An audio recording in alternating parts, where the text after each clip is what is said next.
हरियाणा की राजनीति का सबसे बड़ा और चर्चित परिवार चौटाला परिवार एक बार फिर से लोकसभा चुनाव के बाद विधानसभा चुनाव की सक्रियता के साथ हरियाणा की राजनीति में अपनी सियासी जमीन टटोलता हुआ नजर आ रहा है। लिहाजा भारतीय जनता पार्टी ने जिस तरीके से दुष्यंत चौटाला के साथ गठबंधन तोड़ने का फैसला किया और उसके बाद अकेले चुनाव लड़ने का दावा पेश करते हुए ये कहा कि जननायक जनता पार्टी सिर्फ लोकसभा चुनाव तक ही सहयोगी दल था, विधानसभा चुनाव में किसी तरीके का कोई गठबंधन नहीं होगा। ऐसे में दुष्यंत चौटाला के लिए बड़ा झटका लगा। पार्टी के 6 विधायकों ने पार्टी की सदस्यता से इस्तीफा दे दिया।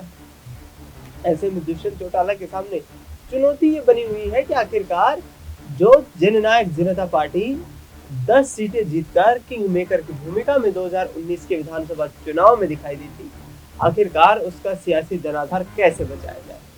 दुष्यंत चौटाला खुद उचाना कला विधानसभा सीट से जीत दर्ज करके आए थे। उनकी माता नैना चौटाला दादरी जिले की बारडा सीट से विधायक बनी थी और ऐसे में 8 पार्टी के अन्य विधायक थे। दुष्यंत चौटाला को 10 भारी भरकम महकमे दिए गए और जिनकी बदौलत उन्होंने 4.5 साल तक भारतीय जनता पार्टी का साथ दिया।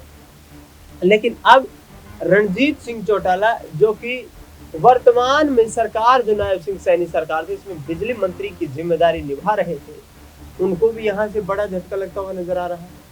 दरअसल रानिया सीट को लेकर के ये चर्चाएं हैं कि सिरसा जिले के अंतर्गत आने वाली रानिया सीट पर बीजेपी ये सीट अपनी सहयोगी पार्टी हरियाणा लोकहित पार्टी यानी कि गोपाल कांडा को देना चाहती है और गोपाल कांडा उस सीट से अपने भतीजे को चुनावी मैदान में उतारना चाहते हैं।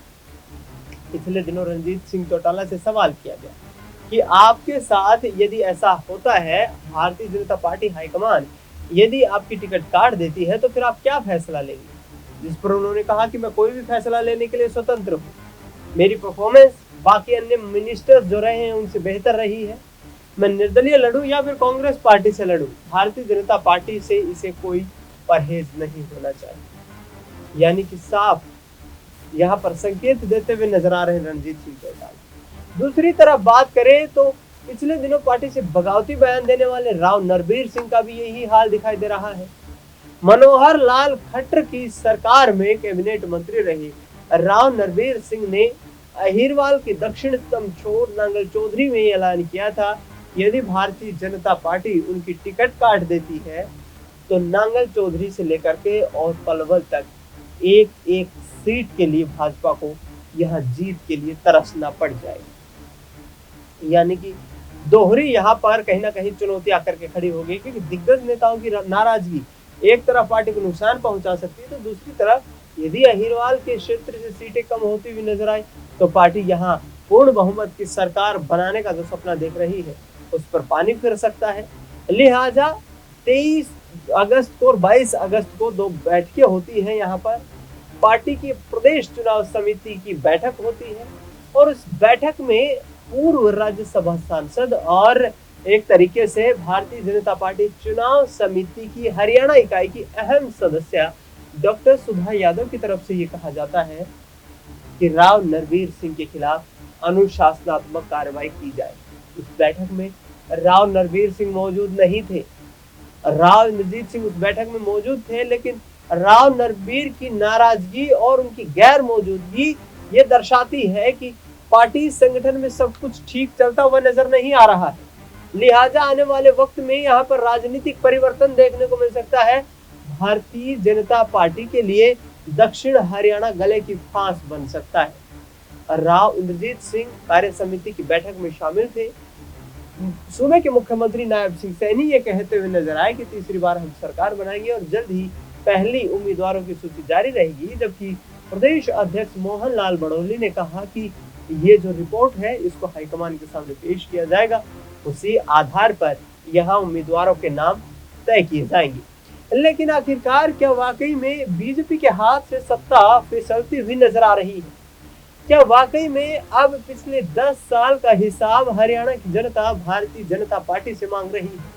क्या आगामी वक्त की राजनीति इतनी कठिन भारतीय जनता पार्टी के लिए हो गई है कि दिग्गज नेता जो कि कैबिनेट मंत्री रह चुके हैं उनकी नाराजगी के चलते आखिरकार पार्टी क्या यहाँ पर बड़े सियासी संघर्ष से जूझती हुई नजर आ रही है। ये तमाम सवाल खड़े हो रहे हैं। कांग्रेस पार्टी सत्ता में वापसी करने के तमाम रास्ते तलाशती हुई नजर आ रही है। भूपेंद्र सिंह हुड्डा की तरफ से कहा जा रहा है कि भारतीय जनता पार्टी अब तक चेहरे का ही ऐलान नहीं कर पाई है कि नायब सिंह सैनी के चेहरे पर चुनाव लड़ेंगे या फिर राव इंद्रजीत सिंह का चेहरा सामने किया जाएगा। दिग्गज नेताओं की नाराजगी है। प्रोफेसर रामविलास शर्मा, ओम प्रकाश धनखड़ और अनिल विज जैसे नेता बागी सुर अपना चुके हैं। तो क्या आने वाले वक्त में ये सियासी जो समीकरण है ये बिगड़ सकते हैं भारतीय जनता पार्टी के लिए। और हुड्डा और शैलजा एक साथ आने के अब दावे कर रहे हैं।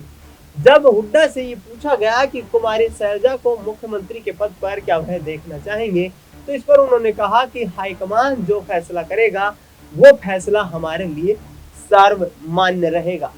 यानी कि यदि शैलजा मुख्यमंत्री बनना चाहे, हाईकमान उनको ये जिम्मेदारी देना चाहे तो हुड्डा उनका समर्थन करेंगे, और यदि हुड्डा को ये जिम्मेदारी देना चाहेगी हाईकमान तो फिर कुमारी शैलजा समर्थन करते हुए नजर आएंगे। उन्होंने कहा पहला लक्ष्य हरियाणा में विधानसभा चुनाव में जीत दर्ज करना है और पूर्ण बहुमत की सरकार बनाना है। यानी कि महज 40 दिन के बाद जो यहाँ पर पूरा एक सियासी शतरंज जो बनता हुआ नजर आ रहा है, जो खेल यहाँ पर जो चलता नजर आ रहा है, उसका निष्कर्ष आ जाएगा।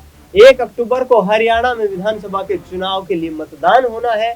4 अक्टूबर को नतीजे जारी किए जाएंगे और इसके बाद क्या वाकई में भारतीय जनता पार्टी तीसरी बार सरकार बना पाएगी। दुष्यंत सिंह चौटाला का जिक्र फिर से करना अनिवार्य हो जाता है, क्योंकि उन्होंने कहा कि इस बार के चुनाव में पिछली बार की तरह ही किसी भी दल को फुल मेजोरिटी के साथ बहुमत नहीं मिल रहा है और हरियाणा में त्रिशंकु विधानसभा देखने को मिलेगी।